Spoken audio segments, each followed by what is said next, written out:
Okay, now on to MTI Cancellers. Here's a block diagram of 2 and 3 pulse MTI cancellers. We already went over in detail what the 2 pulse canceller was, and as if you just took the output from this, we'll call it the jth output, and the jth plus 1 output of a 2 pulse canceller, subtracted them, you get this expression for a 3 pulse canceller. And here are the weights: 1, -2, and 1. Note, and you have the appropriate delays put in, where you're storing in digital memory that which would have been damn near impossible. And for complicated digital filters, these weights are going to be complicated numbers. But for the simple early 2 and 3 pulse cancellers, you could do it very easily, and then sum them, and that's your output. Now here's the MTI Improvement Factor for a 2 pulse canceller and a 3 pulse canceller, where we have put in a ground clutter spread with a sigma sub v, a variance of 1 meter per second, and that's its frequency of 10 hertz, just 10 hertz. And we see a significant improvement in the 3 pulse canceller over the 2 pulse canceller, but down near 0, your response isn't all that good. And this is for radar with a clutter to noise ratio of 50 dB per pulse and a PRF of a kilohertz. The 3 pulse canceller provides a wider clutter notch and greater clutter attenuation for this model, which includes only the effects of ground clutter. Not a bit. We haven't even got near rain. Okay? Well, the takeaway is 3 pulse cancel is much better than that. You gain an awful lot. So which means you need a lot of dynamic range, but you've still got a problem in here. You want to see targets in here as close as you possibly can. And it doesn't take much spread to take away your MTI improvement factor. That is literally your signal to noise rate, signal to everything else outside. Now here's a very complex filter. And people for a very, very long time, I bet 10 years, developed filters heuristically without using that notion of an MTI improvement factor as a function of frequency. 5 to 7 years, they argued. But it was a long time. And different people would present data at meetings, and they heuristically would develop all sorts of filters. And you can see here is an MTI filter based on a 3-pole Chebyshev design. Chebyshev is kind of filter weighting. And it can give you, and this is in linear units, this kind of a half a dB ripple on a passband. But it's got this chunk up here where still you might ask yourself the question, what's the best that I can do with the clutter that I'm given enough pulses? And you notice the weights get to be numbers that aren't easily done with just shift registers and adds. Okay? And now, recursive techniques for MTI cancellers, excuse me, one thing I want to go over. This would be a recursive, these are recursive filters, because the output of the front goes back to the input, and that sort of thing. When you have the recursive filters going back, there are advantages and disadvantages. You can get good rectangular response across the Doppler spectrum. They're very well suited for weather sensing radars where you want to reject the ground clutter and detect moving precipitation. The NextRad radar, which is an S-band, a WSR-88, and they're all up and down the coast working like crazy tracking the eye, and terminal Doppler weather radars use these kinds of filters to great use. The disadvantages are They're very poor at rejecting moving clutter such as rain. And large discrete echoes and interference from other nearby radars can produce ringing of these recursive filters. They're avoided in military radars that want to see through chaff, and now if you want to see aircraft through rain. And now we'll look at the effects of limiting on performance, signal limiting. Now, before the days of modern A to D converters with wide dynamic range and high sample rates, what's that mean? That at 20 megahertz sample rate, 10, 12-bit A to D converters, you could have a very, very large signal, and what you do is you'd send it into an analog display. The analog display's only got 20 dB, and you'd see a giant bloom. So your effective dynamic range was only 20 dB. So what people did is they applied a limiter to the MTI radars up front at the intermediate frequency, and this limiting effect on large clutter echoes causes a significant spread in the spectra that's going into the MTI circuits. It's been shown that using limiters with MTI cancellers significantly reduces their performance. Like the 3-pulse canceller is reduced from 42 dB without limiting to 29 dB with limiting. And the modern and simple solution is to use A to D converters with plenty of bits, plenty of dynamic range, so that you can accommodate in a digital processor the entire dynamic range and what you need. Have a linear system up to the signal processor. Okay, now on to multiple and staggered PRFs. Now, I pointed out that example where we had the MTI response had these frequencies that where we can't see, and they correspond to speeds of aircraft.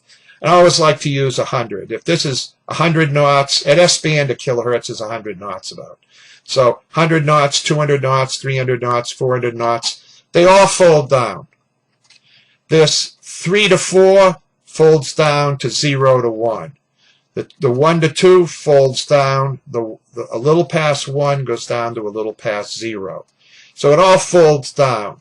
And what you want to do is you want to fill in these notches. Now, if we change the PRF, boy, my 48. Typo. That should be PRF 2. Excuse me very much. Obviously, this is the MTI response at a second PRF that is shorter than the first one or could be greater. And if you look at the combined MTI response, you see the null that occurs here doesn't occur here. The null that occurs here doesn't occur here. And so what you get when you use multiple PRFs, in other words, a set of burst of pulses, whether it's 3 or 10 or 20 or 100 or 1,000, and then you change the PRF by, say, 10% or certain numbers, and we'll get into what you want to change them to. You can combine and use multiple PRFs to allow targets whose radial velocity corresponds to the blind speed at one PRF to be detected at the PRF of the other one used. And PRFs can be changed from scan to scan or dwell to dwell. From pulse to pulse, they're called staggering the PRFs. And that has issues we'll deal with. When you stagger the PRF between pulses, it will raise the blind speed. Although the staggered PRFs do a good job at removing the blind speeds, they will eventually be obtained with a constant PRF. There will eventually be a new blind speed. And if you have, this is the formula to get your and this occurs when a relative prime integer is equal to a relative prime integer times your first PRF equal to a relative prime integer times your second PRF equal to a relative prime integer times your third ... up to n PRFs. The ratio of the first blind speed that you'd get if you only used one with the staggered PRF waveform, VB, that ratio, how much you're pushing things up, is just the multiplication of these prime numbers divided by the number of prime integers you're using. That's a very useful formula if one uses staggered PRFs. And here's an example of a fixed 2 kilohertz PRF response. It's just the response of the filter, and it goes from 0 to 800 meters per second. That's way out over 1,000 miles an hour. And you can move the blind speed from 100 meters per second, the order of 160 or whatever miles per hour, up to 600 meters per second from 100. So you can really move it up. So staggering and changing the pulses staggering the time or changing between pulses will raise the blind speed quite significantly. You'll get some notches, but you'll get the zero quite far up there. And although that will remove that blind speed, there'll be a much higher blind speed. And you can't use staggered PRFs. They don't allow 50. Another one. That should be, instead of he, it should be V. It will not allow the MTI cancellation of second time around clutter. That's clutter that's further beyond your unambiguous range. So if that's, you're in an airborne radar and the horizon is down near Key West and you're flying over Florida, and you have a staggered PRF, you'll see the San Andreas Mountains in Cuba. You can't cancel them out. So although your radar, that'd be ground clutter you'd see far away. That's large. Okay. Now, in summary, moving target indicator techniques are Doppler filtering techniques that reject stationary clutter. Radial velocity is not measured. The blind speeds are regions of Doppler space where targets with those Doppler velocities cannot be detected. 2 and 3 pulse MTI cancellers are examples of MTI filters. And there are methods of increasing the blind speed, changing the time between groups of pulses that you coherently process, called multiple PRFs, changing the times between individual pulses, staggering the PRFs, and there are pros and cons to each of these techniques. And there is significant difficulty suppressing moving clutter, rain or chaff, with MTI techniques. And that's one thing that pulse Doppler radar is going to really do the job for us when we discuss it in the next full lecture.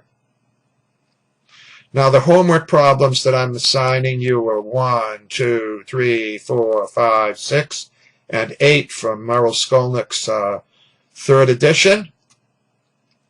And here are the references that I've used. In signal processing, Mark Richards' book is a great book. I want to say that again. Scheller's book from AIL is 15 years earlier. He has a lot on MTI and pulse Doppler, but Richard's book is very good. And if you want to read the detailed results of the testing of the MTD detector, we'll give you reports to look at in the next lecture. Some of the view graphs I used in this lecture are from that report of the FAA by Ron Bassford, Bill Goodchild et al. And I'd like to acknowledge Ed Mewey and Jim Ward, 2 greats in the field of signal processing. Thank you very much.